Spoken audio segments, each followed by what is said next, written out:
So in this video, I'm going to be talking about motivation. And at the end of the video, I'm going to give you one very specific action step that you can take that's going to make a hugely significant difference to your motivation levels ongoing forever if you choose to do it.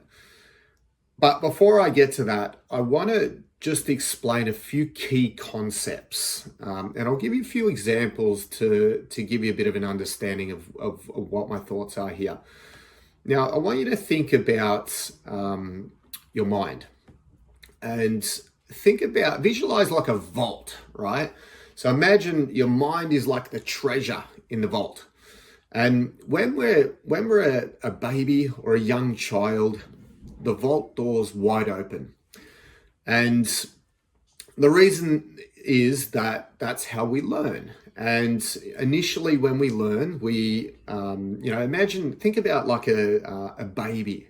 If you've got, if you've had kids yourself when they're babies, or maybe you've got grandbabies now, think about if you take them out in the pram and you go for a walk with them and how they're just like, every leaf blowing in the wind, anything. There's so much information out there, so many new things, so many different stimuli out there that they're just in wonder and awe.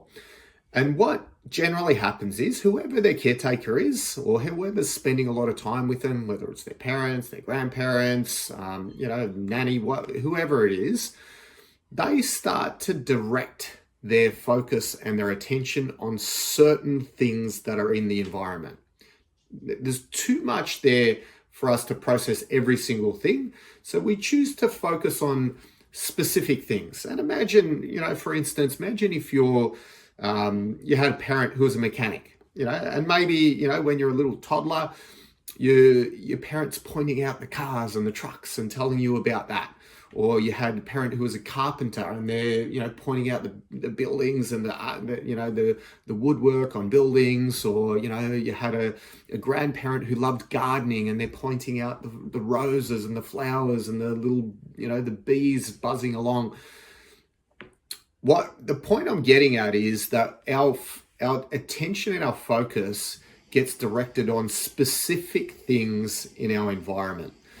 And imagine you had a parent who was, say for instance, a forensic crime scene investigator, and all they saw every single day was just the most heinous things that you could imagine, murders, rapes, all sorts of horrible stuff.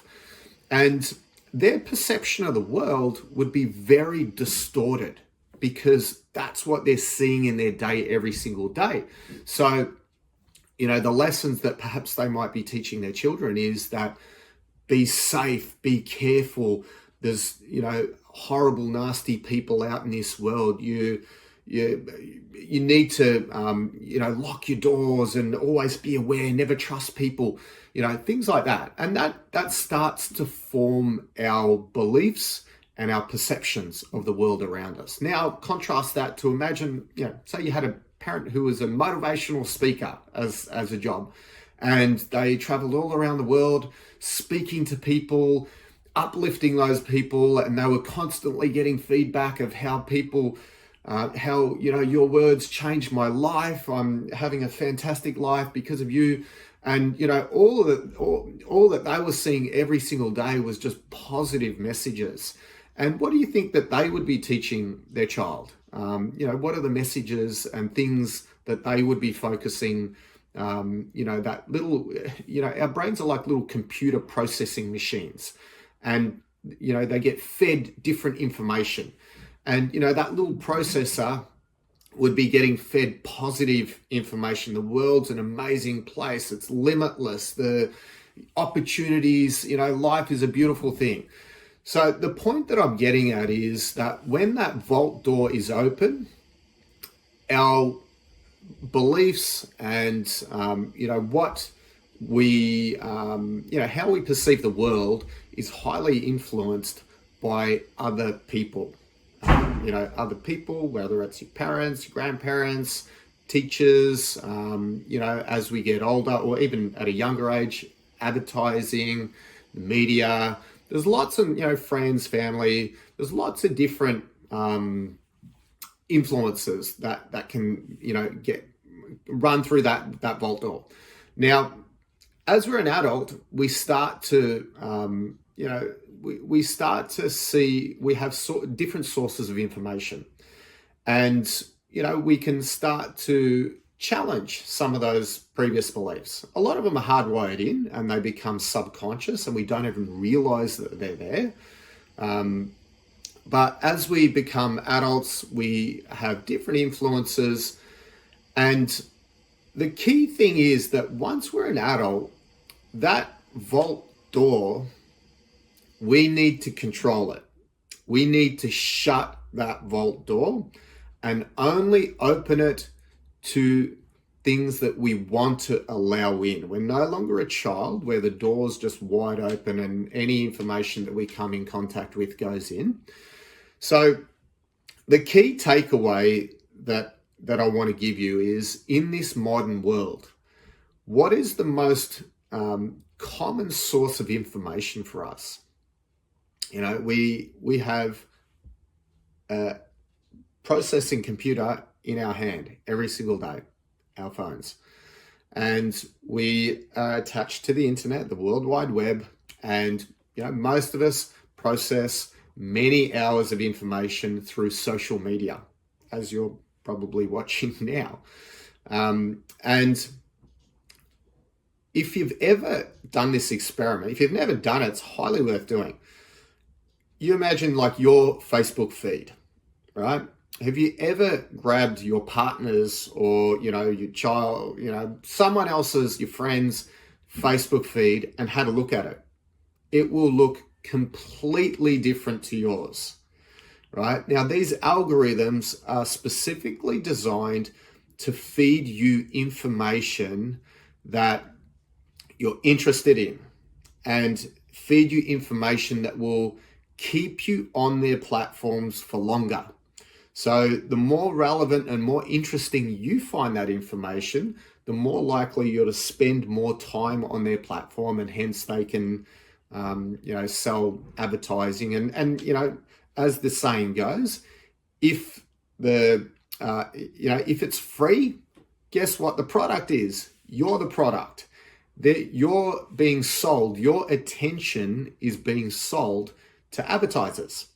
Now, if we think about, that, as I was saying just a second ago, that, you look at someone else's feed and, say if you look at your partner's feed or your friend's feed, and you look at it and it's like, it's not really stuff I'm interested in. It doesn't, I'm not going to stay on there for very long.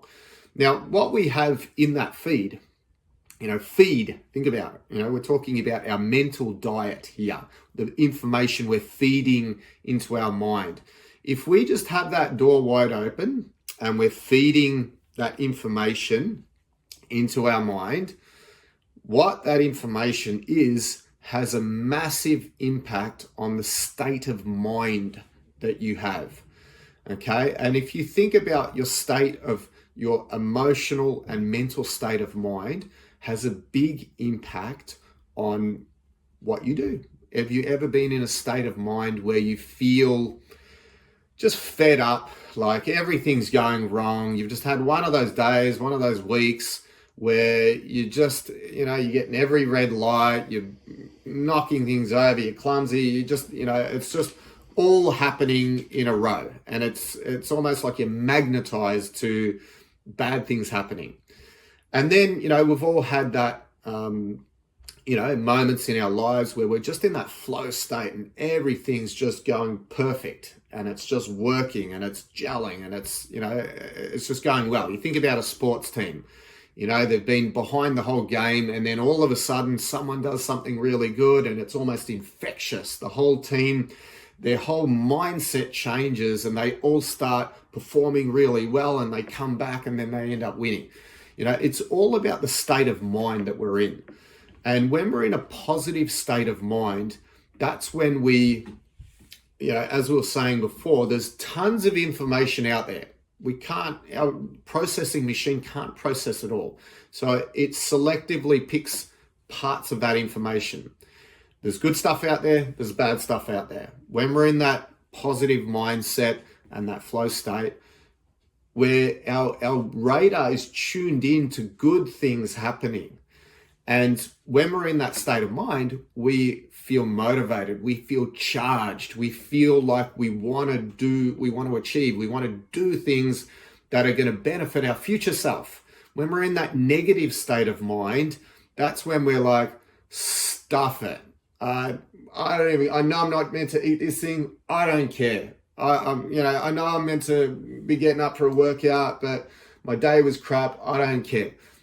So where our mind, where our state of mind, our emotional and our mental state of mind has a huge impact on whether we do the things now that are going to impact our future self, whether positive or negative.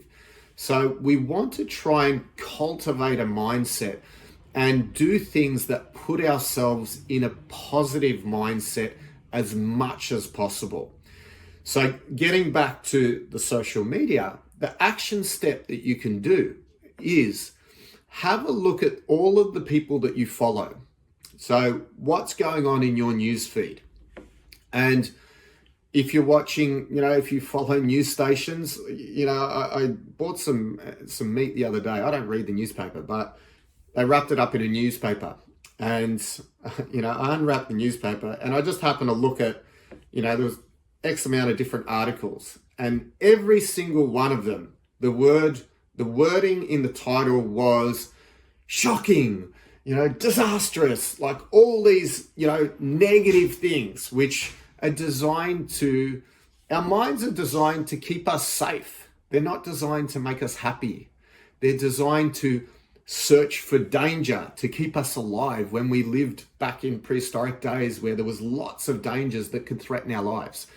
So we're naturally attracted to things that are, if you drive past and there's been an accident on the road and it's on the other side of the road, what always happens? Your side of the road slows down. There's no need for your side of the road to slow down. The reason it slows down is that everyone's having a sticky beat because they want to see the disaster. What's happened? Is there something, there's a car crash, someone's died, or, not that we want it, not that we get pleasure from that, but it's just that our brains are naturally, attracted to seeing that danger. So with your feed, as I call it, we're feeding our brain information. So if you can start to follow, do a bit of an audit and take a look at everything that you follow and see if there's